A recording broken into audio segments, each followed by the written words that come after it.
Tonight, before sleep fully claims the edges of your thoughts, imagine the world becoming older and quieter with every breath.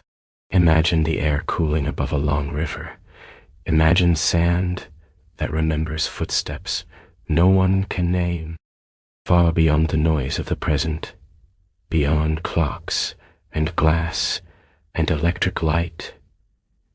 There is a land that seems to belong to another tempo entirely, a place of dawn-colored stone, drifting water, soft linen, and stars that once guided kings. If you were to stand there just before sunrise, you would not first notice a monument. You would notice stillness. You would notice the hush that comes before light touches the desert. You would notice the pale line of the horizon, the chill that lingers for a moment before the day begins to warm, and the faint feeling that this land has been waiting a very long time, not for you exactly, but for anyone willing to slow down enough to listen.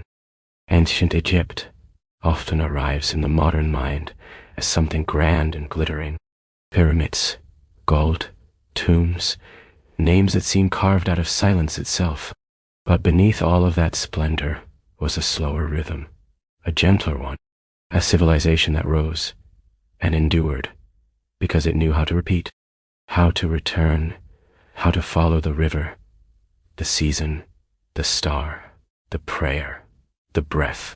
It was a world built not only from stone, but from patient habits, from rising water, from measured offerings, from the daily polishing of a shrine, from bread broken by hand, from words brushed carefully onto surfaces, meant to outlast forgetfulness.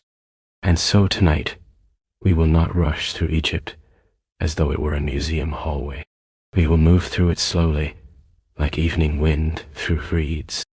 We will drift among its ideas of life and death, its temples and riverbanks, its perfumes and painted walls, its workers and gods, its animals and stars. We will let its history soften into atmosphere. We will let its details become a place to rest the mind. There is no need to remember everything. There is no test waiting at the end. The story does not ask you to stay alert. It only asks you to float for a while in an old and steady world, one where even the grandest things were shaped by repetition, by ritual, by return. And perhaps that is why Egypt is so restful to imagine. It is ancient, yes, mysterious, yes, but it is also deeply ordered. It is a civilization that believed the world could be kept in balance through careful gestures, careful words, careful attention. So let the day fall behind you now. Let the room around you recede. Let the noise loosen its grip. We are going back to a river beneath a dim blue sky, to a place where the first light has not quite arrived, where the stone is cool, and where time seems less like a line and more like a slow turning circle. In that quiet, Egypt begins. The first thing to understand about ancient Egypt is that it was not merely a kingdom of rulers and monuments. It was a civilization deeply in love with continuity. It trusted what returned. The Nile returned. The sun returned. The stars returned. The seasons returned. Even life, as they understood it, did not simply end. It changed rooms. It crossed thresholds. It entered another condition. To live in Egypt was to dwell inside a pattern so vast and so old that human life could feel like one small movement inside a much greater rhythm. That may be why so many Egyptian creations feel less like inventions and more like extensions of nature's own patience. Stone rises the way a horizon rises. Columns bloom like reeds. Tomb paintings preserve movement by making it still. Their buildings do not seem eager. Their art does not plead for attention. Their inscriptions do not shout. Again and again, Egyptian culture gives the impression of calm confidence, of a society that believes permanence can be invited, even if only in fragments. And permanence mattered, not only political permanence, though kings certainly desired that. Something deeper mattered too. The survival of the self, the safe passing of a soul, the possibility that a human life, if properly cared for, properly named, properly sheltered, could continue beyond decay. This was not a culture obsessed with death in the way we often imagine. It was a culture fascinated by durability, by what remains, by how to keep the fragile human being connected to eternity. That way of thinking shaped almost everything. It shaped how bodies were treated after death. It shaped tombs, prayers, amulets, inscriptions, statues, and rituals. It shaped how kings imagined themselves. It shaped how temples were built, how divine images were fed and dressed, how sacred animals were honored, and how memory itself was preserved. In Egypt, to endure was a form of success. To be remembered was a kind of life. To be properly prepared was to travel safely into what came next. And yet, for all this concern with eternity, Egyptian life was never only about the beyond. It was also about ordinary continuance, about grain ripening, beer fermenting, oil being poured, contracts being witnessed, children learning signs, priests washing before dawn, artisans walking home under a fading sky. Endurance was not just cosmic, it was domestic. It lived in the repeated motions of the day. That is why Egypt can feel so soothing to enter as a bedtime story. It offers wonder, but not chaos, majesty, but also routine. It is a place where enormous ambitions rested upon small repeated acts, where eternity depended on linen being folded, names being written, lamps being lit, and prayers being spoken in the correct order. So before we go any deeper, let the mind settle into that simple truth. Ancient Egypt was not held together by spectacle alone. It was held together by return and return. Perhaps more than anything else is a comforting thing. Among the most careful acts in ancient Egypt was the preservation of the body after death. To Egyptian thought, a human being was not made of a single simple essence. A person was layered. There was the body, of course, the visible form. There were also spiritual aspects, vital elements of identity that needed orientation, recognition, and a place to return to. If the body vanished too completely, if form was lost beyond recovery, then something essential about the person's continuation might be disturbed. So the dead were prepared with astonishing patience. The process could unfold over many weeks, not in haste, but in stages. The body was treated almost like a delicate house being readied for a long and sacred future. What would quickly decay had to be removed or controlled. Moisture had to be drawn away. The skin had to be cared for. The limbs had to be wrapped. The form had to remain recognizable, sheltered, preserved. There is something unexpectedly tender about this. Even through the strangeness of the method, the dead were not discarded. They were attended to. The body was washed. Openings were managed. Internal spaces were filled so the shape would hold. Oils and resins were used. Linen was wrapped layer upon layer, not randomly, but with ceremony. Sometimes charms were tucked within the wrappings, close to the chest or throat or hands, like small assurances whispered into the folds. The substance often used to dry the body was a natural salt, a material that drew dampness away and slowed the work of decay. Time itself became part of the ritual. Waiting was not an inconvenience. Waiting was necessary. In a world where the afterlife mattered, preservation could not be rushed. Priests and specialists oversaw the work, and through their actions, the dead person was gradually transformed from a body that had stopped living into a body prepared for continued being. When we picture a mummy now, we often imagine a museum object, something sealed off by glass and distance. But in its own moment, a wrapped body was not a curiosity. It was an answer to a deep human hope. That form, swaddled in linen, perfumed, protected, and named, was meant to remain available to eternity.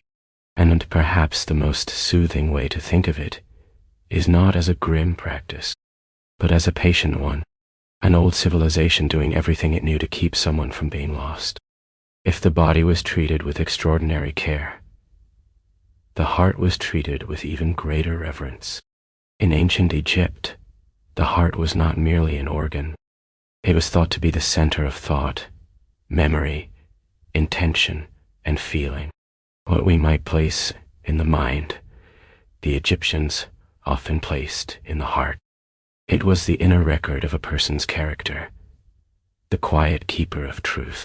This is why, during preparation for burial, the heart was often left within the body. Other organs might be removed and separately preserved, but the heart remained deeply significant. It belonged to identity itself. To lose it would be to lose something essential of the self. In the Egyptian imagination, the journey after death included a moment of judgment, solemn but not chaotic. The heart of the deceased would be weighed against a feather, the feather associated with truth, rightness, balance, and order. It is one of the most famous images from Egyptian belief, but it need not be understood in a frightening way. It can be understood as part of Egypt's wider longing for harmony. A life was measured not by noise, not by power, not by glitter, but by whether it had remained in tune with the deep order of the world. A god of careful guidance stood near the scale. Another divine figure recorded the result, as though truth itself deserved to be written down with precision. The scene is calm in its ideal form. There is ceremony, attention, witness, not confusion, not panic, a final measuring, yes, but also a final clarification. And in that idea, there is a surprising gentleness. Imagine the ancient Egyptians asking not whether a person had been impressive, but whether the inner core had stayed light enough to remain in balance, whether the heart had not become too burdened by falsehood, cruelty, or disorder. The feather was not heavy. Truth, in their vision, was delicate and exacting. To meet, it was to be aligned with the very structure of existence. Even the belief that the brain was less important tells us something about this civilization's priorities. What counted most was not abstract calculation. What counted was the moral center, the feeling center, the living seat of intention. The heart held the person, and so, in the quiet chambers of tomb, art, and funerary text, the heart is not simply anatomy. It is biography, it is conscience, it is memory. It is the thing that must still answer, even when the body has gone silent. After such solemn ideas, ancient Egypt often softened itself with objects of comfort and familiarity. The afterlife was not always imagined as an abstract condition. It could also be imagined as a continuation, a place in which the dead might still need food, shelter, protection, companionship, and perhaps even small forms of leisure. That is why tombs could contain not only serious inscriptions and sacred provisions, but also scenes that feel almost domestic in spirit. Painted figures seated at a board game, servants carrying offerings, gardens arranged in neat, calm order, boats drifting over painted water. The next world, in many Egyptian visions, was not a blank void. It was patterned after what was best in this one, only steadier, safer, and more abundant. One of the games associated with this imagery was a board game whose path across the squares could be understood as more than entertainment. A game could become a metaphor, a soul moving through stages, a traveler crossing hidden thresholds. To depict oneself in such a scene may have been a way of expressing confidence, or perhaps simple hope that the journey ahead could still be navigated with grace. Then there were the amulets, small things, but rarely meaningless. A scarab shape for renewal, a knot for divine protection, a pillar for stability, an eye for healing and wholeness. These objects were often placed carefully among the wrappings of the dead, or worn in life and carried into burial. They were not ornaments alone. They were little concentrations of meaning, symbols made portable and intimate. Even tomb and grave goods speak to this deep Egyptian instinct to prepare gently. A headrest, a chest, a jar, linen folded and stored, sandals for walking, food for strength, perfume for pleasantness. All these things suggest that the boundary between this life and the next was imagined less as an abrupt break than as a crossing requiring thoughtful packing. So after the scale and the feather, after judgment and sacred measure, Egypt returns us to something softer, the image of a well-equipped journey, a place being made ready, a traveler not sent empty-handed, long before the most famous pyramids rose against the western sky. There was a king whose tomb changed the visual future of Egypt. His monument did not yet take the smooth triangular form we now know so well. Instead, it rose in steps, like a sequence of stone platforms ascending into light. This was the Pyramid of Djoser, and in a way, it feels like a first thought becoming architecture. Before such a structure, royal burials had often taken place in lower rectangular forms, solid, dignified, but more horizontal than vertical. The step pyramid changed that. It introduced height with a new boldness. It made burial rise. It suggested that stone itself could become a ladder of sorts, or perhaps a mountain shaped by human intention. Its designer, remembered through history with unusual clarity for an ancient architect, helped create more than a tomb. He helped create a new idea of royal permanence. A king was no longer merely being laid to rest beneath the ground. He was being marked by a structure that reached visibly upward, a sign to the living, and perhaps to the heavens as well.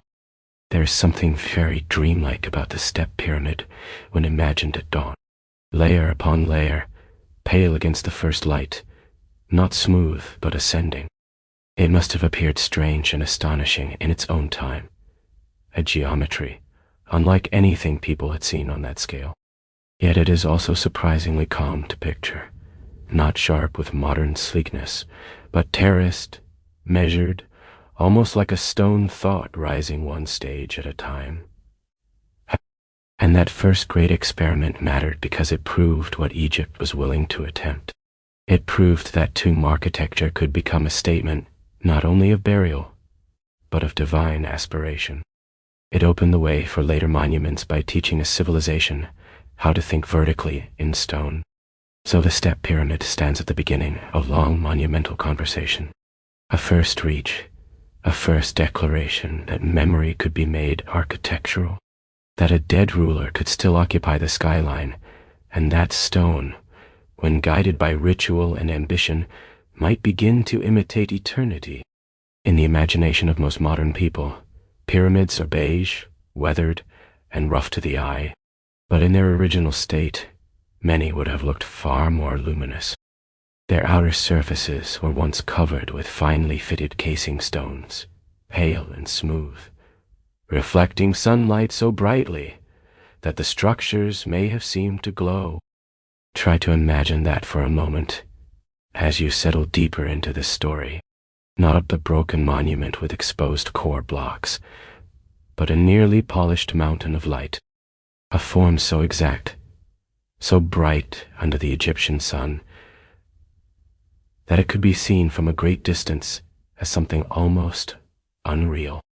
White stone against blue sky, hard geometry catching morning gold and noon brilliance. This image changes the emotional atmosphere of the pyramids. They become less like ruins and more like visions, less like something eroded, and more like something once almost celestial. It is easy to see how such monuments could have functioned, not only as tombs, but as signals. Markers of royal power, yes, but also of cosmic alignment. Places where earth and sun entered into a visible agreement. Time course, altered them. Stones slipped, earthquakes shook them. Later builders removed outer blocks for reuse elsewhere. The polished perfection thinned away, and the rougher heart of the pyramid emerged. What remains is still awe-inspiring, but it is quieter, less radiant than what once stood there. Yet the idea of the shining pyramid remains one of the loveliest in Egyptian history. A king resting inside a structure that caught the light as though storing day itself. A desert landscape interrupted by deliberate brilliance. A monument, not only to death, but to visibility, endurance, and ascent.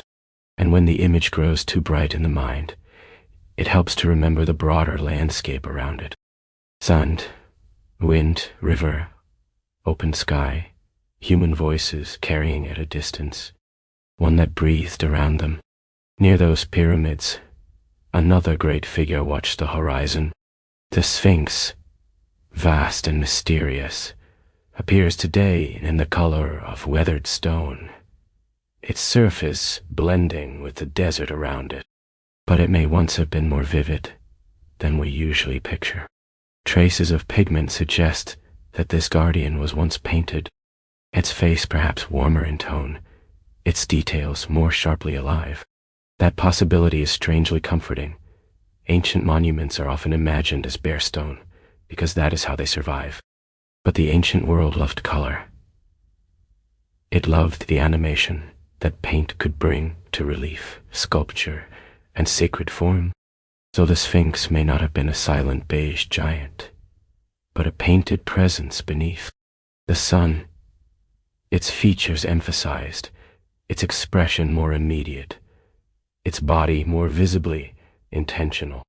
Picture it at first light, the sky beginning to pale, the desert still cool, a wash of faint color returning to the stone, a red-tinted face perhaps, a headdress brightened by blue or yellow, eyes darkened in outline, less ruin being, less relic than watcher.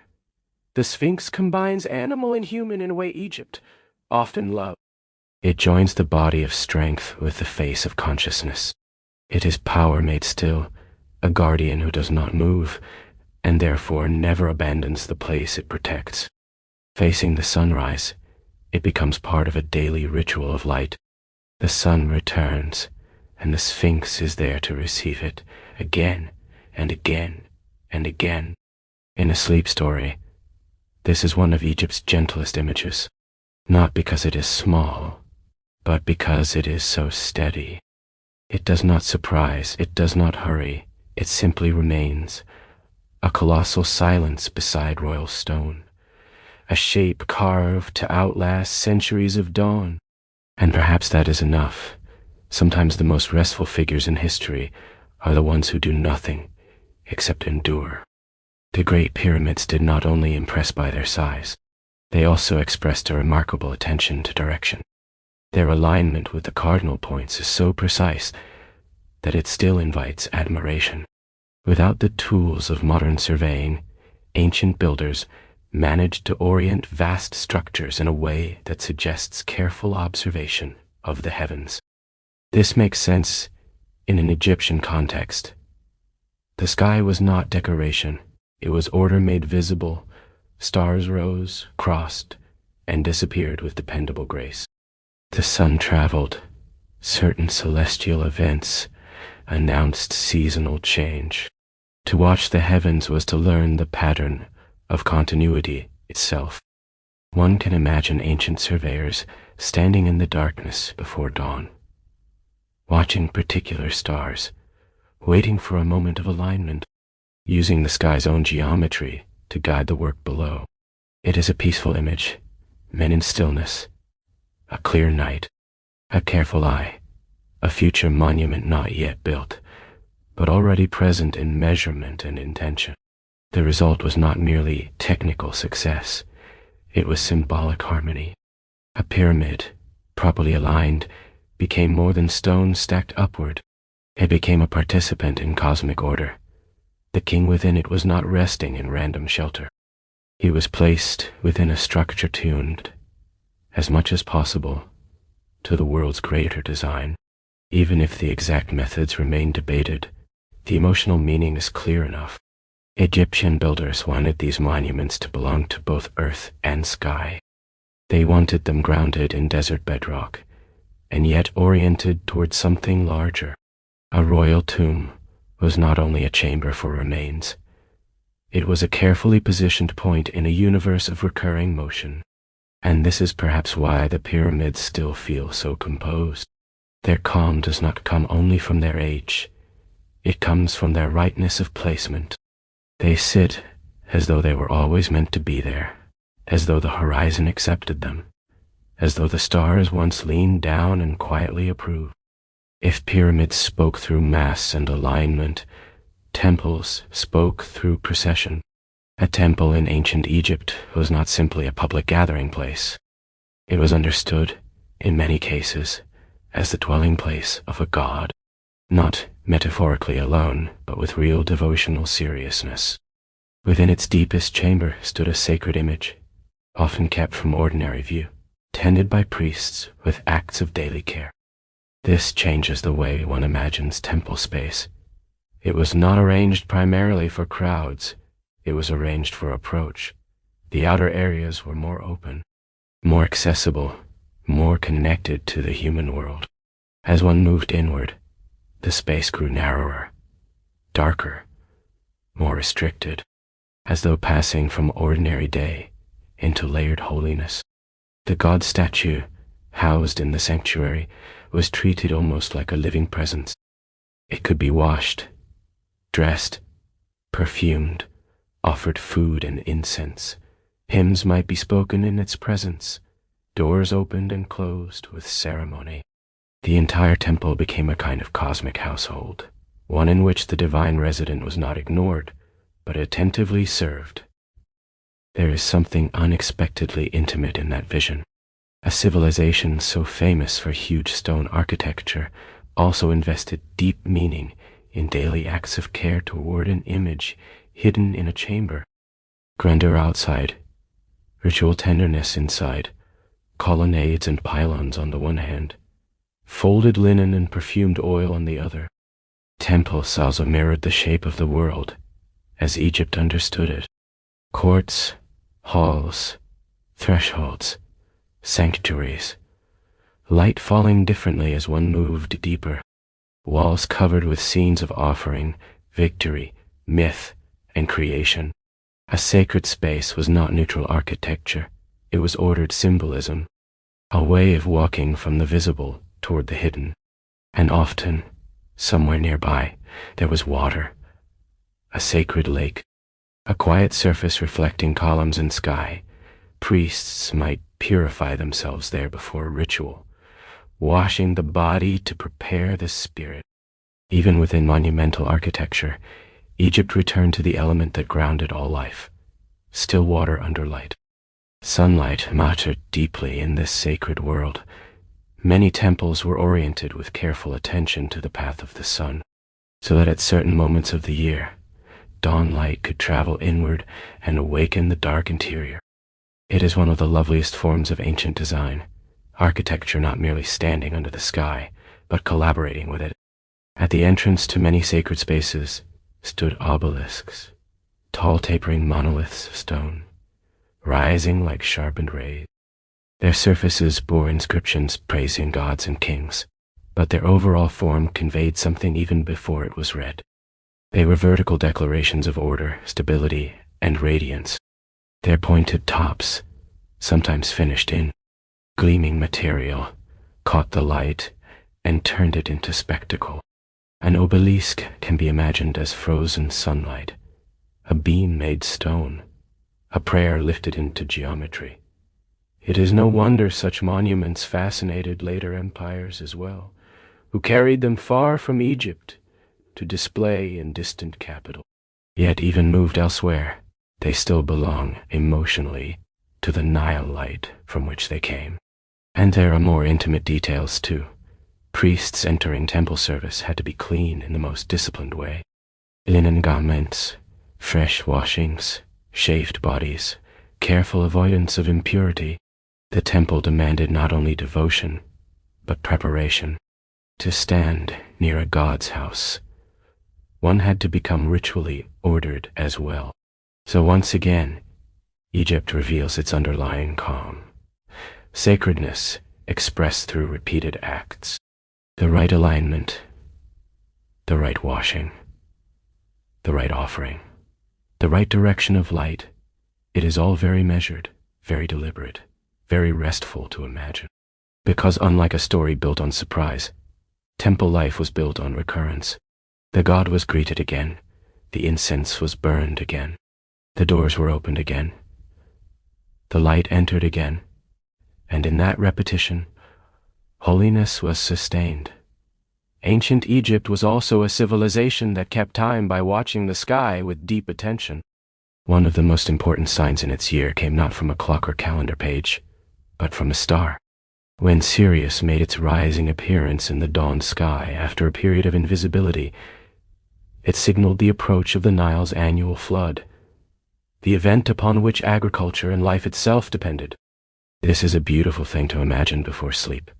Farmers, priests, and watchers aware that the year is turning because one bright star has returned to view.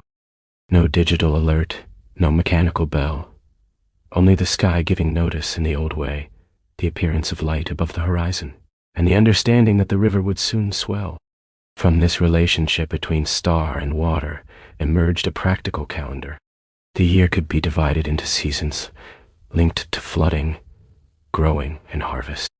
Time was not abstract. It was agricultural, celestial, and ritual, all at once. The sky and the river were partners in teaching humans when to act, when to prepare, when to wait. That union of astronomy and daily life feels especially gentle in an age like ours, where time often feels chopped into urgency. Egyptian time, by contrast, seems wide, seasonal, breathlike, a whole civilization listening to repeating signs and adjusting itself accordingly. Priests, in particular, served as guardians of this knowledge. Their observation of celestial motion was not detached science in the modern sense, though it certainly required skill. It was sacred timing. Ritual had to occur at fitting moments. Temples had to align with meaningful light. Festivals moved through the year in harmony with cosmic events. The heavens were not separate from worship. They were one of its languages. And perhaps that is why Egyptian time can feel so calming to think about. It does not race. It circles. It renews. It returns. The flood comes again. The star rises again. The day opens and closes. Even eternity, in Egyptian thought, could include both unchanging permanence and cyclical renewal. Forever did not always mean static stillness. It could also mean endless return. So as the mind grows heavier tonight, let time loosen a little. Let it become like the Egyptian year. River, field, harvest, festival, star, and back again. If the calendar shows us how Egypt read the sky, writing shows us how Egypt tried to preserve thought. Hieroglyphs are among the most famous scripts in the world, and part of their fascination comes from the fact that they are not merely marks. They are images, birds, reeds, hands, eyes, seated figures, flowing lines. Writing in Egypt often carried visual life within it. But these signs were not simple pictures, standing only for the things they resembled. Some represented sounds, some represented full ideas, some clarified categories. Together, they created a layered system that demanded training and careful understanding. To write well in Egypt was not a casual ability. It was a disciplined craft. This made scribes important. A scribe held power not through weapons or royal blood, but through literacy. He could record taxes, compose letters, preserve prayers, copy literature, track supplies, and shape administration. In a civilization where writing could make memory durable, the person who wrote occupied a privileged place. There is something deeply soothing about imagining a scribe at work. A reed pen, a palette, a sheet of papyrus, a posture of attention, the brush of pigment across a prepared surface, small sounds, a rune not silent, perhaps, but steady. Writing in such a moment feels less like production and more like care, like taking fleeting speech and giving it shelter. Hieroglyphs on stone had one kind of life. Hieratic and other, more flowing scripts on papyrus had another. The monumental and the practical existed side by side. One could carve the names of kings into walls, meant to endure for centuries, and one could also jot an account, a prayer, a remedy, a letter. Writing expanded across both eternity and everyday use. And because the signs were beautiful, as well as functional, Egyptian writing always carries a little extra atmosphere. It is language that can be looked at slowly. Meaning and form intertwine. A line of text becomes pattern. A carved inscription becomes decoration and declaration at once. That may be why, even now, hieroglyphs feel restful to contemplate. They suggest a world in which words were not rushed. A world in which language was given shape, color, proportion, and permanence. Egyptian thought about time did not end with calendars. It also reached into philosophy, though not in the later abstract style of some other civilizations. There were words and concepts used to describe different dimensions of eternity. One kind of forever could mean enduring permanence, the changeless state associated with divine being.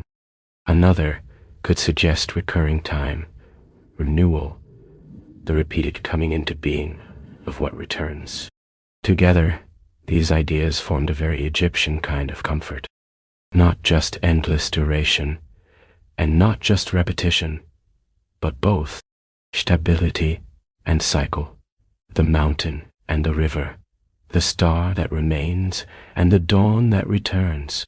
To live forever in such a framework was not only to be fixed like stone, it was also to participate in renewal.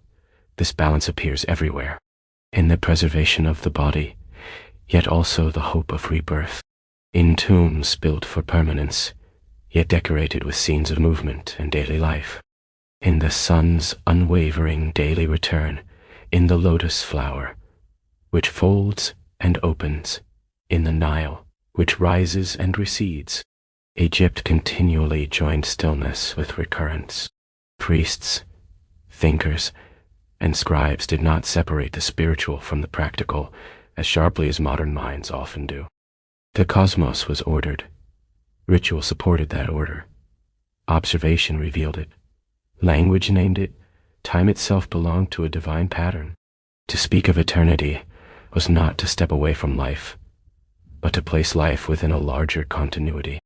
And this too can help a restless mind. The Egyptian imagination offers a version of time that is not a race toward disappearance. It is a set of layered rhythms. Some things pass, some things recur, some things are meant to remain. The right response is not panic, but alignment. So now, as the story continues, we can leave the temple interior and the carved signs for a while, and move somewhere gentler again, away from eternity in its grandest form, and back toward the daily life that made such a civilization possible. For all of the majesty of Egypt, most lives were not spent inside tombs or palaces.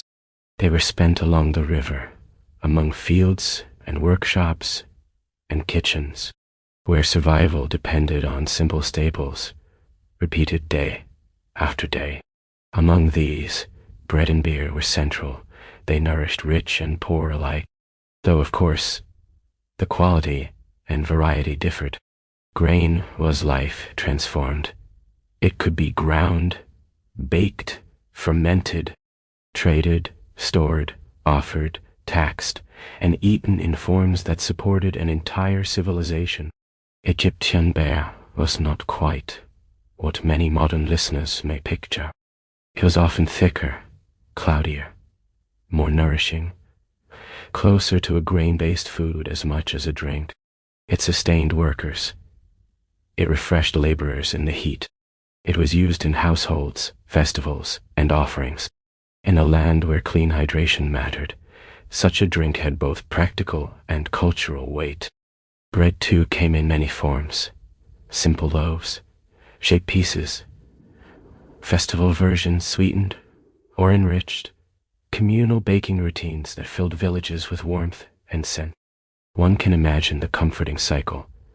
Grain harvested, grain ground, dough shaped, loaves baked, beer brewed, vessels filled, family fed, repetition again. The great Egyptian secret beneath the monuments. There is also something wonderfully grounding in the knowledge that workers on major state projects could be paid partly in these very stables. Bread and beer were not trivial. They were the currency of sustenance, the things that kept strength in the body and rhythm in the work. When history becomes too monumental, it helps to return to the bakery and the brewery, to remember that behind every polished stone and painted chamber stood countless ordinary acts of nourishment. Someone kneaded dough, someone carried water, someone measured grain, someone checked jars, someone waited for fermentation, someone served. And maybe that is why daily Egyptian life feels so quiet in the mind, not because it lacked labor, but because its central actions were so elemental.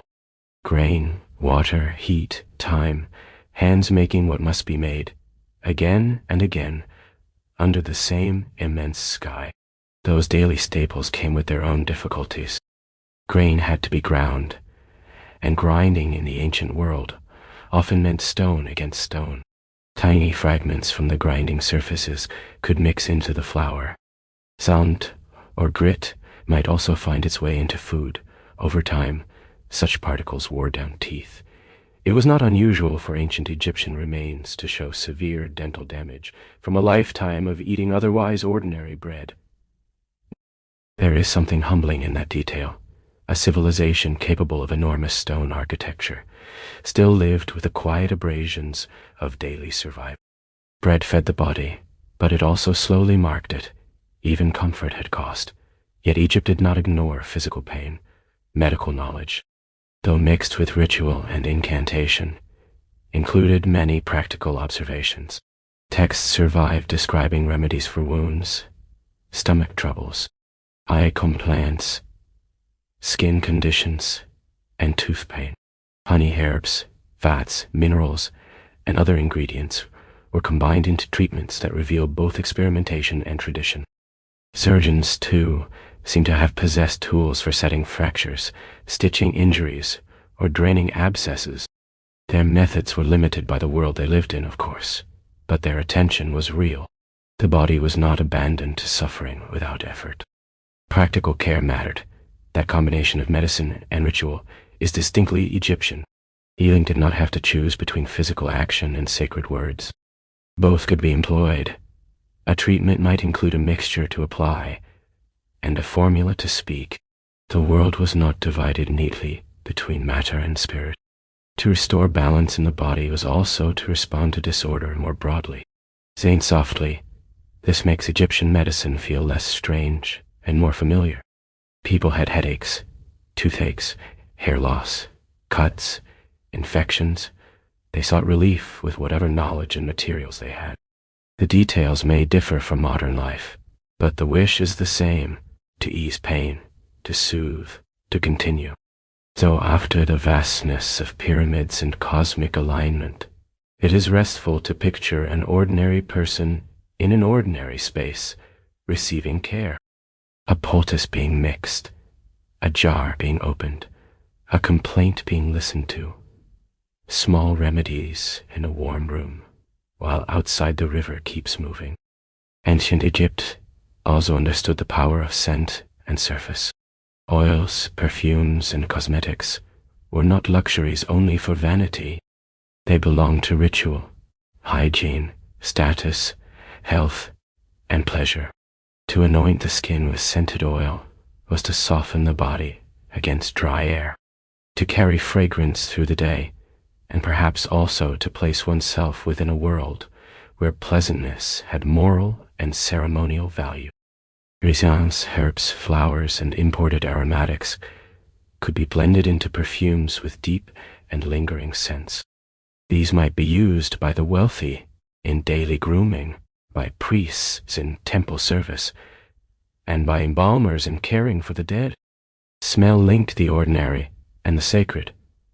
A body could be perfumed for a banquet, a shrine, or eternity. Then there was kohl, the dark eye cosmetic so recognizable in Egyptian art. Its visual effect is striking, but it was more than a fashion statement. It could reduce glare from the intense sun. It may have helped protect against eye irritation and insects. It also carried symbolic force, linking the wearer to protective imagery, especially the powerful eye motifs associated with healing and wholeness. Men and women alike used cosmetics, red pigments for cheeks and lips, dark lines for eyes, oils for skin, combs for hair, mirrors for careful adjustment. In this, ancient Egypt feels remarkably tactile and intimate. Beauty was not separate from daily rhythm. It was part of readiness, composure, and protection. Imagine the softness of such rituals at the beginning or end of a day.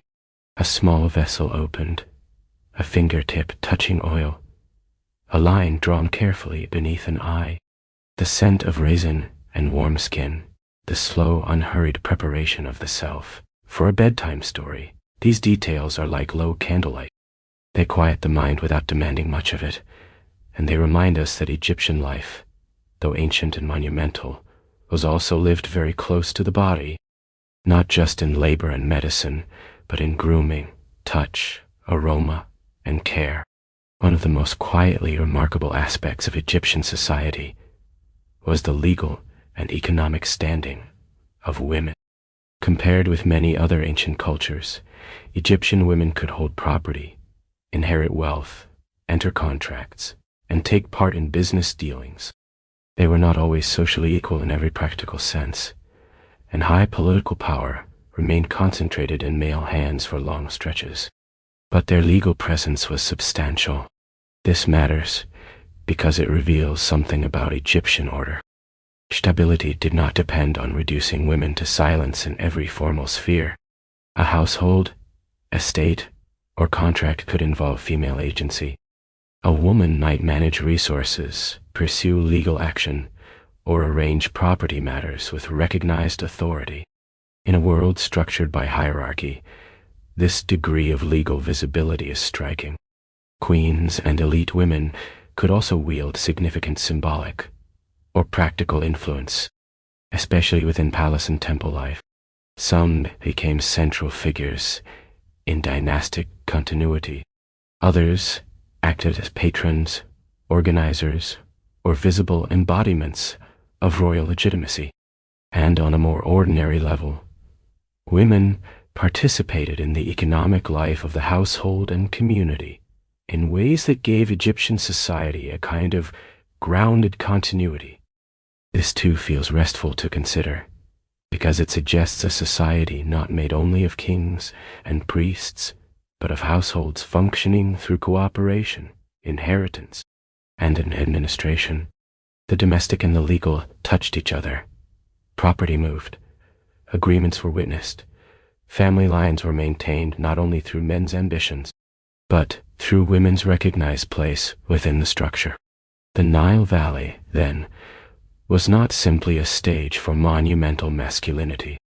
It was also a landscape of homes, marriages, dowries, estates, and daily negotiations, in which women had meaningful roles. Such details add warmth to the grand picture. They make the civilization feel inhabited. And when the mind grows heavy at night, inhabited history is often the most soothing kind. Not only pharaohs under gold, but women by doorways, women reviewing goods, women singing in ritual, women managing a life that must keep going after the ceremony ends. At the center of Egyptian political imagination stood the pharaoh. But the pharaoh was not understood as a king in the ordinary sense alone. He was a being suspended between human and divine, ruling on earth while also embodying sacred authority. In life he was associated with powerful gods. In death he entered more fully into divine company. Kingship in Egypt was not only administrative, it was cosmic. This does not mean every individual ruler was equally wise or beloved. History is never that simple, but the office itself carried immense symbolic weight. Pharaoh maintained order. He was supposed to safeguard balance, ensure proper worship, support the temples, protect the land, and keep chaos at bay. He did not merely govern people. He stood as a pillar in the imagined structure of the world. Such ideas can feel distant to us now, yet they have a strange stillness. A ruler crowned not just for power, but for continuity. A human body carrying the burden of representing divine order. It is a very Egyptian fusion. Politics elevated into ritual significance. You can see this fusion in royal imagery, the posture of statues, the calm faces, the idealized bodies, the repeated symbols of rule. King does not appear as a person caught in emotional turbulence. He appears as composure itself, controlled, frontal, eternal, more like a principle than a mood. And perhaps that is why royal Egyptian art often feels so tranquil. Even where there is force, there is little frenzy. The king smites enemies in relief scenes. Yes, but the overall visual language prefers stability to chaos. The pharaoh is shown as the one who remains upright, centered, and enduring. For a sleep story, it is enough to let that image settle gently. A ruler beneath a crown, not shouting, not rushing, but standing as the still point of a deeply ritualized world. Royal identity in Egypt was supported by a whole language of objects and forms. Among the most memorable is the ceremonial false beard, worn by pharaohs as a sign of divinity rather than ordinary male appearance. Even a female ruler, when depicted in the full symbolic language of kingship, could adopt this visual sign. It was not about literal realism. It was about entering the sacred grammar of rule. Then there were the crook and the flail, often crossed upon the royal chest. One evoked guidance, the ruler as shepherd. The other suggested fertility, agricultural power, the authority to ensure abundance. Together they formed a simple and enduring image, kingship as both care and command, provision and control. Names, too, were treated with extraordinary seriousness. A royal name might be enclosed within an oval frame we now call a cartouche, a protective encircling form that distinguished it from other inscriptions. To place a name inside such a shape was to mark it as charged, guarded, worthy of preservation. Identity in Egypt was not trivial. To name was to secure. To erase a name could be a kind of destruction reaching beyond death. That idea gives inscriptions a soft power. A carved royal name is not merely a label on stone. It is a vessel of presence. As long as the name remains spoken, seen, or read, something of the person's place in the world continues. This is especially poignant in a culture so committed to endurance. So even royal regalia becomes restful when approached slowly. A beard not for vanity, but for symbolism.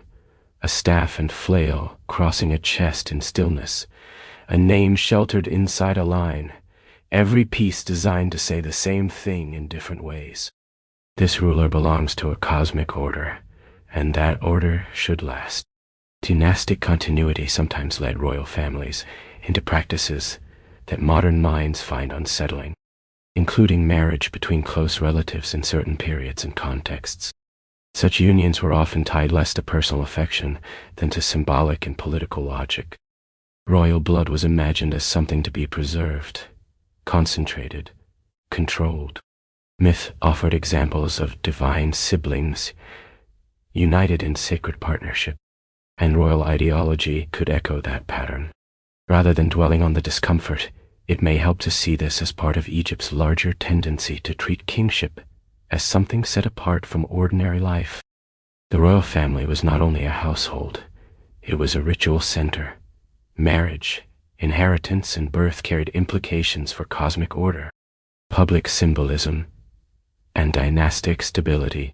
Of course, actual royal households were probably as layered and complicated as any other human household, only amplified by wealth and power. Principal queens, secondary wives, children of different mothers, succession tensions, ceremonies, alliances. Behind the polished reliefs stood real people navigating expectation and uncertainty. Yet the official image preferred smooth continuity. It preferred to show lineage as sacred flow rather than human struggle. That official calm is important.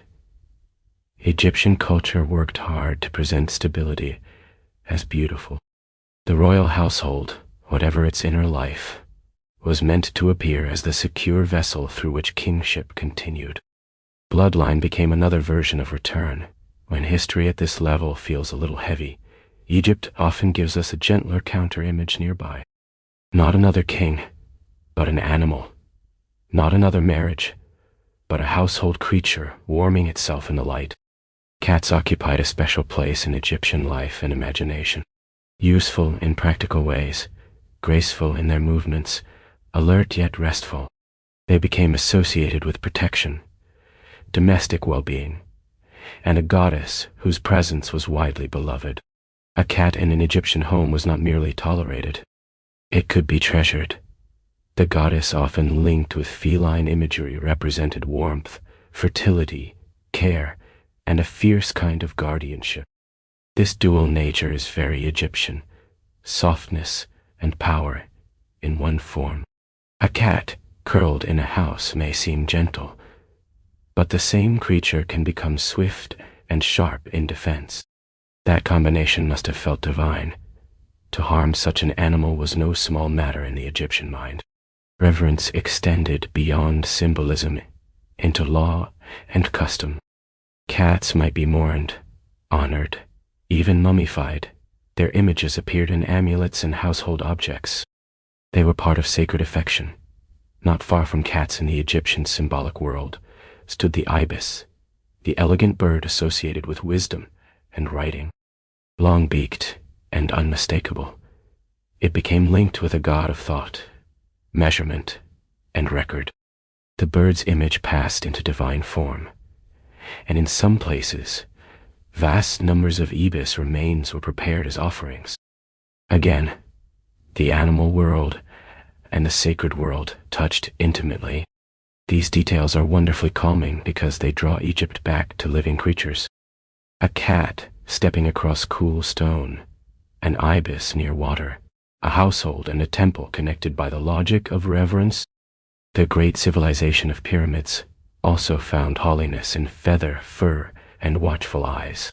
And if you let the mind settle there, on a cat in a shaft of sun, the whole ancient world feels less distant. Other gods, too, took forms that joined human and animal qualities. A crocodile-headed deity embodied the dangerous and fertile power of the river. Jackal-headed guardian presided over embalming and the dead. A lioness goddess could be fierce as desert heat, and yet also linked to healing. The sky itself could be imagined as a goddess arching overhead, swallowing the sun each evening and giving birth to it again by dawn. To modern eyes, these hybrid forms can seem exotic, but to the Egyptians, they were ways of expressing essence. An animal was not chosen at random. Its habits, environment, and emotional force mattered. The jackal, seen around burial grounds, became transformed from scavenger into protector of graves.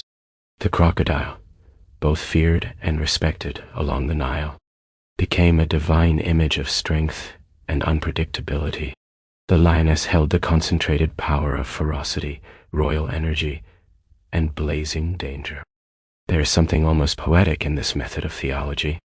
Instead of reducing divinity to human likeness alone, Egypt allowed the sacred to borrow from the natural world. A god could be human enough to relate to power and intention, yet animal enough to carry a more than human quality. These beings did not exist under ordinary constraints. Their forms were symbolic language. The sky goddess is one of the most beautiful examples. To imagine the night sky as the body of a vast woman covered in stars, arching protectively over the earth, is to feel the universe become intimate. Each sunset becomes a swallowing, each dawn becomes a birth, time itself becomes maternal, and in a bedtime mood, that image is especially soft. The sky bending over the world, the sun carried through darkness, morning prepared in hiddenness.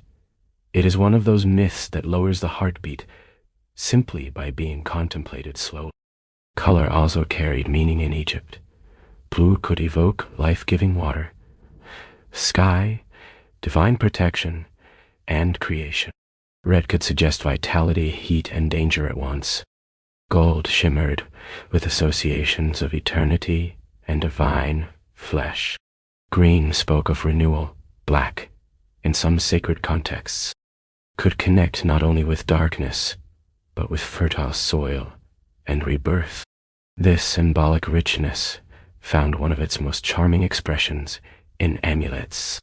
Scarabs, for example, became potent signs of renewal and safe transformation.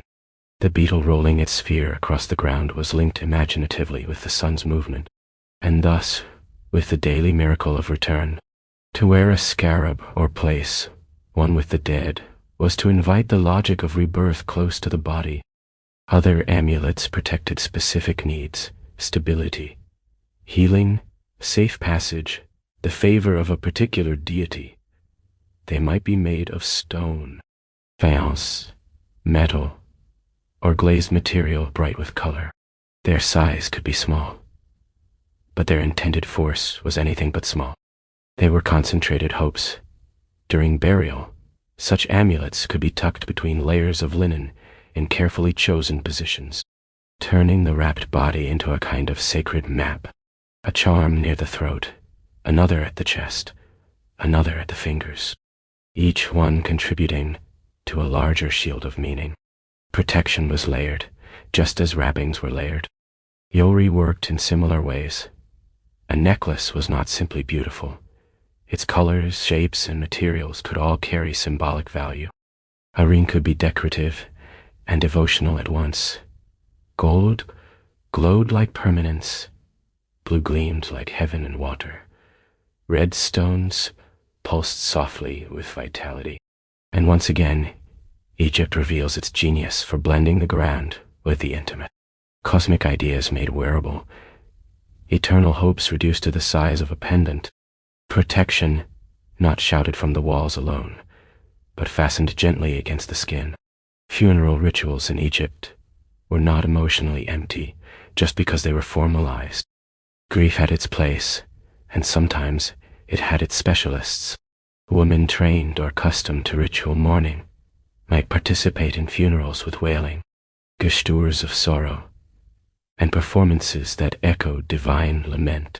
In doing so, they connected personal loss to sacred narrative.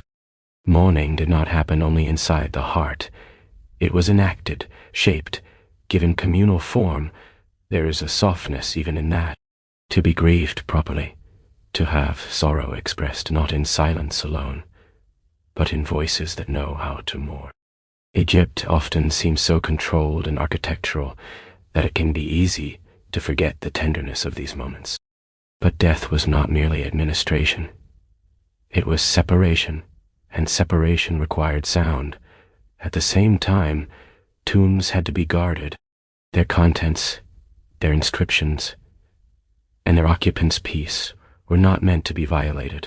Tomb robbery became a persistent threat because treasure draws human risk.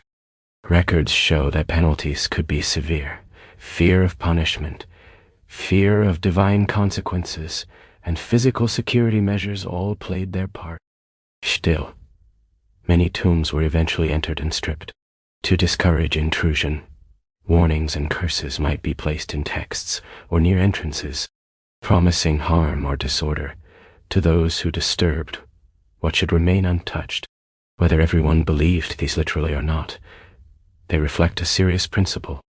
The dead deserved rest. Their preparations for eternity should not be undone by greed. Yet even here, Egypt gives us a restful counterpoint. Much still remains hidden, beneath sand, beneath collapsed stone, behind sealed walls. There may still be chambers waiting in darkness, not because they are haunted in the loud modern sense, but because time itself has sheltered them. That image is not frightening if approached gently. A room under the earth, closed for centuries, air unmoving, colors surviving in dimness, objects untouched, the desert above sleeping under stars, ancient secrecy as a form of stillness. Egypt was also connected by movement. The Nile served as a great highway, carrying people, grain, stone, animals, messages, and goods through the length of the land. Boats were therefore not marginal to Egyptian civilization. They were central in art, religion, administration, and daily life. Boats appear again and again. Vessel could carry crops, officials, priests, mourners, kings, or the imagined sun itself. Papyrus, made from a plant that grew in abundance near the river, added another kind of mobility. From it came sheets suitable for writing, light and flexible compared with heavier writing materials used elsewhere. Rolls of papyrus preserved records, stories, instructions, accounts, and private words. The plant of the river became the page of memory. There's something very elegant about this chain. Water nourishes the reed becomes material. Material receives ink. Ink becomes preserved thought. The river, in a sense, becomes writing. Egypt's landscape enters its bureaucracy and literature by way of transformed plants and practiced hands. Trade moved along these routes as well. Goods entered and left. Aromatics, metals, stones, crafted objects, grains, textiles.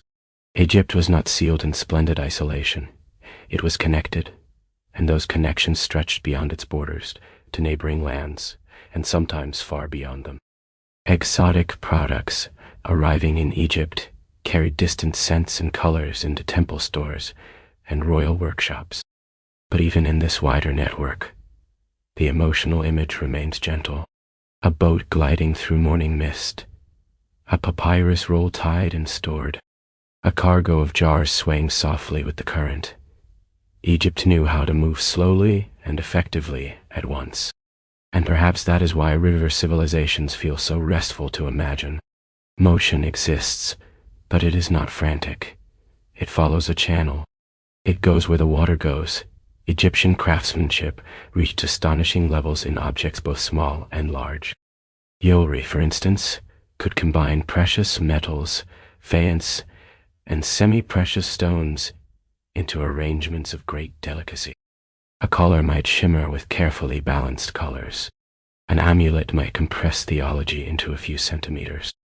A ring might gleam with restrained perfection. These were not careless decorations. They were works of thought made visible. Statues, too, reveal the Egyptian commitment to presence. Some were carved from a single great block of stone, others from more modest material, but all aimed at a certain kind of still life. The seated figure, the standing figure, the gaze fixed, composed, available to receive offerings or embody memory. In some especially striking examples, the eyes were inlaid with crystal or stone to create an uncanny lifelike clarity. Light caught in those eyes, and the statue seemed suddenly more than carved. That realism served a purpose deeper than aesthetic pleasure.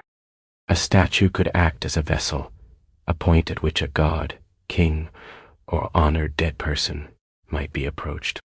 To make the eyes vivid was to intensify presence, to polish surfaces, define features, and balance. The posture was to create durability for identity itself. At the larger end of the scale, giant seated colossi turned rulers into landscape. A king could be made so large that approaching him became a bodily experience of power. Yet even these colossi often sit rather than stride. They dominate through calm.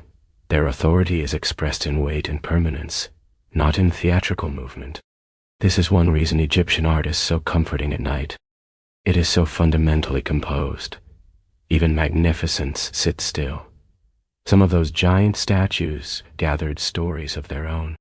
One pair became famous in later antiquity because travelers reported hearing a sound from one at dawn, a faint tone or hum that seemed to emerge as the morning warmed the stone.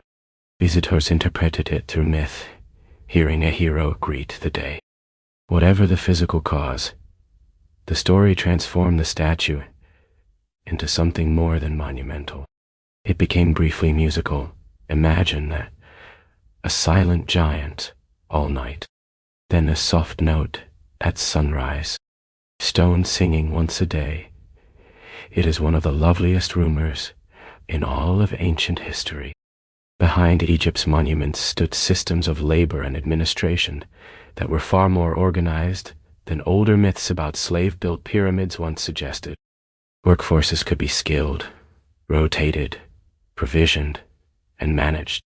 Villages existed for laborers and artisans, with houses, storage spaces, community structures, and evidence of ordinary living. The men who carved, holed, painted, and built were not abstract masses. They had homes, meals, disputes, families, absences, and routines. State power relied on record-keeping. Taxes, often collected in goods rather than coin, flowed through scribal hands and storage facilities. Grain, livestock, cloth, labor obligations, and other contributions supported temples, officials, and major projects. Someone had to assess fields. Someone had to count jars. Someone had to note shortages. Someone had to sign off. Bureaucracy may not sound dreamy, but in Egyptian history, it becomes almost meditative. A great civilization sustained by lists, measurements, and allocations. Workers fed by bread and beer. Scribes bent over records. Supervisors checking deliveries. Craftsmen shaping stone by practiced method. All of this is history's quieter side, and perhaps its most human. The pyramids are astonishing, but the bakery near the work site is somehow soothing in a different way. It turns grandeur back into morning tasks. Some worker settlements preserve hints of daily voices. Graffiti, complaints, religious offerings, letters, traces of personality. A community, not merely a labor force, men taking turns. Men resting, men sometimes absent because of family needs or illness. The human world does not disappear simply because the state is powerful. And when we remember that, Egypt becomes easier to inhabit in the imagination. Not just a land of kings, but of neighborhoods. Not only monuments, but doorways. Not only tombs, but dinner. Egyptian art followed convention so consistent that its visual language remained recognizable across immense stretches of time. Figures were not usually drawn as the eye sees them in a single moment. Instead, they're composed from the most characteristic angle of each part. Heads in profile, eyes seen frontally, shoulders turned toward the viewer, legs in profile again. This was not clumsy realism. It was a system of clarity. The system mattered because art in Egypt often had a job beyond decoration. It had to make things legible to eternity. A figure should be identifiable, complete in essence, proper in proportion, and fitted into an ordered space. The goal was not fleeting naturalism, but stable representation. Truth of type mattered more than the accidental appearance of a single moment. Important people were made larger. Hierarchy could be shown through scale. Symmetry and repetition reinforced calm. Color zones were controlled. Grids helped artists maintain proportion. Reliefs could be painted and repainted through the centuries, refreshing their presence within temples still in use. There is something deeply reassuring about a civilization that trusts convention so thoroughly. It means that to enter its art is to enter a world where visual order has already been decided. The eye does not wander in confusion. It learns the pattern and rests within it. That may also be why Egyptian wall scenes remain so satisfying to look at. Boats move in friezes, offerings stack neatly, plants repeat. Servants walk in measured lines. The world appears arranged, intelligible, balanced. Even movement is domesticated into rhythm, and so as our own thoughts begin to drift and loosen, Egyptian art offers a kind of visual lullaby. Not realism with all its restless accidents, but order softened by color and repetition. Egypt was not only inward-looking. It dealt with neighboring powers, traded over long distances, and sometimes fought wars that ended not only in victory or loss, but in negotiated peace. One famous treaty from the ancient world stands as a reminder that even strong empires eventually discover the usefulness of agreement. Written diplomacy, promises of mutual terms, a recognition that words might preserve stability better than endless conflict. This detail matters because it rounds Egypt out. The civilization of tombs and temples was also a civilization of correspondence, strategy, and formal commitment.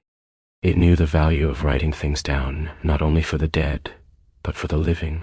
Trade brought other lands into Egyptian imagination too. Fine stones from far away, incense carried from southern regions, wood from foreign forests, metals from mines beyond the Nile Valley.